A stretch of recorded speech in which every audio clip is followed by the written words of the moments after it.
তো বন্ধুরা কেমন আছেন? আশা করছি ভালোই আছেন। তো আপনাদের সামনে আবারও একটি নতুন নিউজ নিয়ে আপনাদের সামনে আমি হাজির হয়েছি। আপনারা দেখতে পাচ্ছেন ডাব্লিউবি প্রাইমারি টেট ২০১৭ এর রেজাল্ট চাপ বাড়ছে অতি দ্রুত। আপনাদের কিন্তু ২০১৪ এবং ২০১৭ সালের যে WB primary upper primary TET পরীক্ষা হয়েছিল তার রেজাল্ট এবং মেরিট লিস্ট আপনাদের সামনে কিন্তু তুলে ধরা হবে অল্প দিনের মধ্যেই। তো বিস্তারিত আমি ভিডিওটি এখানে জানাবো কত দিনের মধ্যে আপনাদের দেওয়া হবে, রেজাল্ট মেরিট লিস্ট দিয়ে দেওয়া হবে। তার সাথে থাকছে যে আপনাদের নতুন করে আবার বিজ্ঞপ্তি দেওয়া হয়েছে, লক্ষাধিক মানে এখনও ভ্যাকেন্সি খালি আছে, অনেক ভ্যাকেন্সি, সেই ভ্যাকেন্সিরও কিন্তু অ্যাপ্লিকেশন চলবে। তো আপনারা ভিডিওটি শুরু থেকে শেষ পর্যন্ত দেখবেন, আমি কিন্তু বিস্তারিত এখানে আলোচনা করব। তো ভিডিওটি শুরু করার আগে আপনাদের কাছে আমার একটা ছোট্ট রিকোয়েস্ট থাকছে ভাই, প্লিজ যদি চ্যানেলটা সাবস্ক্রাইব না করে থাকেন তো আমার চ্যানেলটাকে সাবস্ক্রাইব করে যাবেন। তো ফ্রেন্ড এখানে দেখতে পাচ্ছেন যে ডাব্লিউবি প্রাইমারি টেট রেজাল্ট ২০১৭, আর এখানে আপনার যে নিউজটি দেওয়া হয়েছে সেই নিউজটি আপনাদেরকে দেখি যে পুজোর আগে প্রাইমারি টেট ২০১৭ এর রেজাল্ট। ডাব্লিউবি প্রাইমারি টেট ২০১৭ প্রকাশিত না হওয়ার কারণে অডিও ভাইরাল ও সোশ্যাল মিডিয়ায় ক্ষোভ ক্রমে বাড়তে থাকে।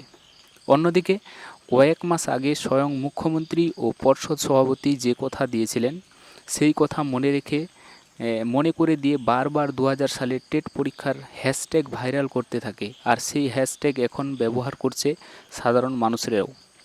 অন্যদিকে সারা রাজ্যে জেলার প্রাথমিক বিশ্ববিদ্যালয় সংসদ ডিপিএসসি অফিসে আগামী ২৬ তারিখে একই সময়ে সমস্ত অফিসে দ্রুত রেজাল্ট প্রকাশের দাবিতে ডেপুটেশন দেওয়ার কর্মসূচি পালন করবে। আশা করছি যারা এই পরীক্ষা দিয়েছিলেন আপনারাও কিন্তু ডেপুটেশন দেবেন, এবং প্রার্থীরা জানাচ্ছেন তার ৩ দিনের মধ্যে যদি রেজাল্ট ডাব্লিউবি প্রাইমারি টেটের ১৭ এর রেজাল্ট না বের হয় তবে এসিপি ভবনের সামনে বৃহত্তর কর্মসূচি পালন করবে। সেই সাথে সমস্ত সংবাদ মাধ্যমের সামনে তাদের সমস্ত কর্মসূচি পালন করার প্রতিশ্রুতিও নেওয়া হচ্ছে। অন্যদিকে সংবাদ সূত্রে জানা যাচ্ছে পুজোর ছুটি শেষ হলে দ্রুত রেজাল্ট প্রকাশের প্রতিক্রিয়া শুরু করতে চায় প্রশাসন। আশা করি বুঝতে পেরেছেন, পুজোর ছুটি কিন্তু শেষ হলেই দ্রুত রেজাল্টের প্রতিক্রিয়া কিন্তু আপনাদের শুরু করতে চাইছে প্রশাসন, আপনাদের মেরিট লিস্ট। আর ইতিমধ্যে ২০১৪ এবং ২০১৭ সালের নিয়োগ প্রতিক্রিয়া শেষ করে নতুন টেটের বিজ্ঞপ্তি বের করতে চাই পর্ষদ, এবং খুব শীঘ্রই বছর টেট নেওয়ার প্রক্রিয়া শুরু হবে। আর সরকারের পরিসংখ্যান অনুযায়ী লক্ষাধিক শিক্ষকের শূন্যপদ রয়েছে রাজ্যে। আশা করছি আপনাদের বুঝতে পেরেছেন।